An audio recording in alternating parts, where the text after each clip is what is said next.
You know, it's one of the greatest things in the world to be able to work with your kid. You know, this week we got back into the gym, and it was really the first time that me and Bronny basically on the floor as professionals, training, going against each other, preparing. I had a couple moments where I lost focus. I was a couple times I was just looking to the side and just watching him prepare. And it's going to be an unbelievable year for myself, and I hope for him as well. Bronny James is currently the most talked about rookie from the 2024 draft class and has faced so much criticism without even playing an official game yet. I mean, it makes sense that he's getting so much media attention because his dad is one of the greatest basketball players of all time. But at the same time, some people are holding unrealistic expectations for Bronny as he enters his first season in the NBA. But he's already had a foretaste of the NBA, playing a few summer league games. But in today's video, I want to take a look at Bronny's come up and how he performed in the summer league just a few months ago. In Bronny's early years, he played with Mikey Williams for the North Coast Blue Chips in middle school. But in April 2019, he debuted in the Nike Elite Basketball League with Strive for Greatness, which got a bunch of media attention, like Ball's Life was posting about it, all that type of stuff. And Bronny was starting to get on people's radars. In May 2019, Bronny transferred to Sierra Canyon in Los Angeles with other prominent players like Brandon Boston and Zaire Wade, and all 15 games were televised. And he was under so much media attention early on, so I'm sure he's used to it at this point. But Bronny started getting more experience playing travel ball after COVID and started improving, getting stronger, just becoming a better basketball player all around. Things would take a turn for Bronny when he tore his meniscus at practice, and it set him back a few months. He had to undergo surgery, but he ended up bouncing back as the season returned. And coming off an injury in his junior season, he had a pretty underwhelming season, averaging 14.2 points, 5.5 rebounds, 2.4 assists, and 1.8 steals per game, ending the season with a 23-11 record. By this time, a lot of the star players from Sierra Canyon went on to play at the college division, so Bronny was able to get more playing time and lead his squad, which ultimately led him to getting selected in the McDonald's All-American game and being named to the United States team for the Nike Hoop Summit. And by the end of his high school journey, he was a 4-star recruit and committed to the University of Southern California. As excited as Bronny must have been to be at the next level, something tragic happened that almost ended his entire basketball career and even his own life. On July 24th, 2023, Bronny suffered cardiac arrest caused by a heart defect. This was a tragic situation, but he was able to make a full recovery, and it's just kind of crazy to hear about this because he's so young and he's an athlete as well, so it was just a scary situation all around. But everyone was relieved to hear that he was able to make a full recovery and return to the basketball court. Less than 5 months removed from his cardiac arrest, James made his collegiate debut for the Trojans on December 10th, finishing with 4 points, 3 rebounds, 2 assists, 2 steals, and a block coming off the bench. So it was a pretty solid debut for Bronny at the college level. And in this season, Bronny had a lot of learning to do, but he was starting to get more playing time and played a season high of 30 minutes against number 12 ranked Arizona, where he recorded 11 points, 5 rebounds, and 6 assists. And people were starting to see that Bronny could actually hoop for real, and they started to take him more serious. His college season wasn't nothing crazy, but he still showed potential, especially on the defensive end of the ball. In his freshman season, he averaged 4.8 points, 2.8 rebounds, 2 assists, 1 steal, shooting 36% from the field and 26% from 3, along with 67% from the foul line. So the stats weren't super pretty, but he was coming off the bench. And on April 5th, 2024, Bronny announced on Instagram that he would enter the 2024 NBA draft portal while also maintaining his college eligibility. And me personally, I was rooting for him to get drafted by the Lakers. I mean, it was just set up perfectly with the 55th overall pick, and LeBron had already made it known that he wanted to play with his son in the NBA before he retired, so we all kind of knew what was coming. And on June 27th, 2024, Bronny was selected by the Los Angeles Lakers with the 55th overall pick in the 2024 NBA draft. Now, of course, there was a lot of critics and stuff who said he only got drafted because of his dad and all these other criticisms, and I don't really think the Lakers are losing anything by drafting him with the 55th overall pick. If anything, it's bringing more attention to the team and potentially building one of the craziest storylines in recent NBA history. Now, coming into the NBA, the official scouting report for Bronny is that he is a 6'2" point guard, 210 pounds with a 6'7" wingspan. Some pros were that he has a strong frame and he's super athletic. He has the ability to hit deep three-pointers, has solid IQ, and very engaged defensively. But some cons about his game was that his offensive game is behind schedule. He has a limited passing ability due to the lack of length, difficulty creating shots for himself, and inconsistent scoring, especially from the three-point line. So overall, it seems like a lot of his cons are on the offensive end, and his size does limit him a little bit, but he's a super athletic player. I mean, he does have LeBron's genes, so he's likely going to be even more of a freak athlete as he grows grows older. But the key word that I said earlier is potential. Bronny has potential. And we saw this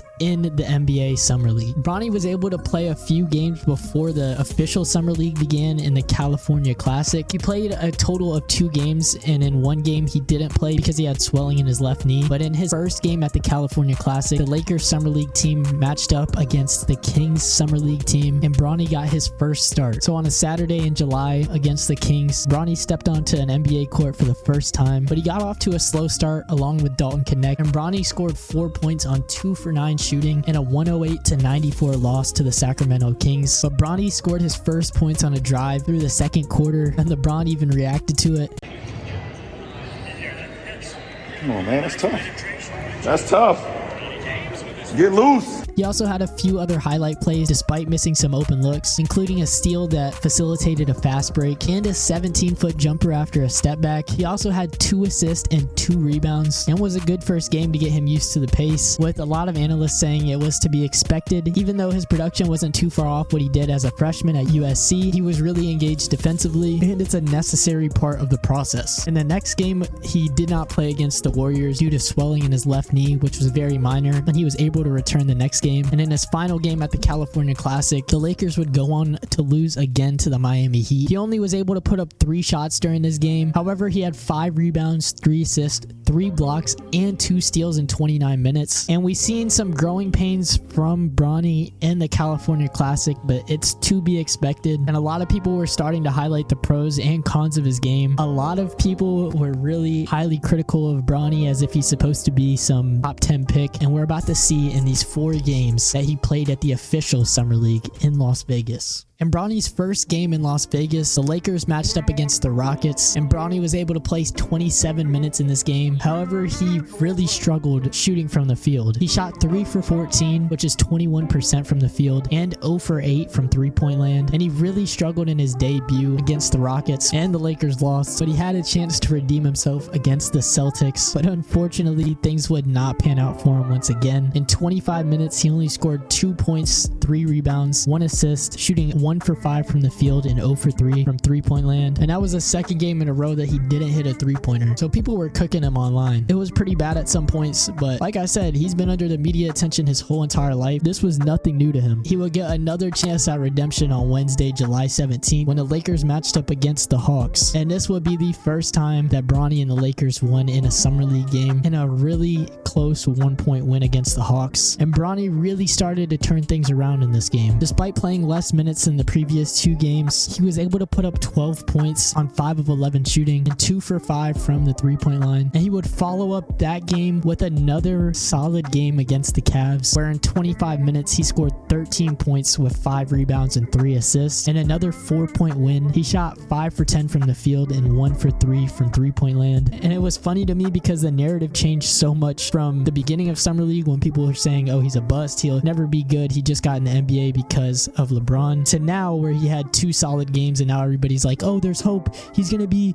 really good, he's the steal of the draft. Like, it's just crazy how the narrative switches up after someone plays one good game versus having a bad game, because a lot of people just go off of one game and fail to recognize the situation in its context. Like, Bronny probably won't be very good for the first couple years. I mean, that's just honest. You just got to be in the right position and have the right role on an NBA team. And I think that if they can find a role for Bronny to play in a rotation of more experienced players that will give him pointers where he needs to in this season, I think he'll be okay. But as long as he gets out there, that's all that matters. Just let him run, let him do whatever he needs to do, and he'll learn as it goes. So after Bronny's Summer League, I'm rooting for him. If you look at my YouTube shorts, you can see that I was kind of covering Bronny's Summer League performances here and there. But I really want him to be a successful player in the NBA. I see all the hate and stuff that he gets, and it's just crazy because he's just a kid trying to make his dreams come true. I'm always support that. So after the Summer League, Bronny averaged 7 points, 3 rebounds, 1 assist, and 2 turnovers per game, shooting 32% from the field and 13% from 3. And the Lakers Summer League coach said he had a pretty good last 2 games that's just going to help him going into the summer, so we can work on different things with him. Just that confidence and knowing that he can play at this level, all still going to take a lot of time and a lot of reps, but it'll be worth it. So they're ready to put in the work with Bronny, and he just signed a 4-year, $8 million contract with the Lakers, so he'll have plenty of time to work on his game alongside his rookie teammate Dalton Connect. And he's expected to further his development this season, not only on the NBA Lakers roster, but also in the G League with the South Bay Lakers, which will be great for his development. I was impressed with what I seen from him during Summer League in those last 2 games. He got off to a rough start, but was able to turn it around even with all the pressure from the media. But it'll be fun to see him play and just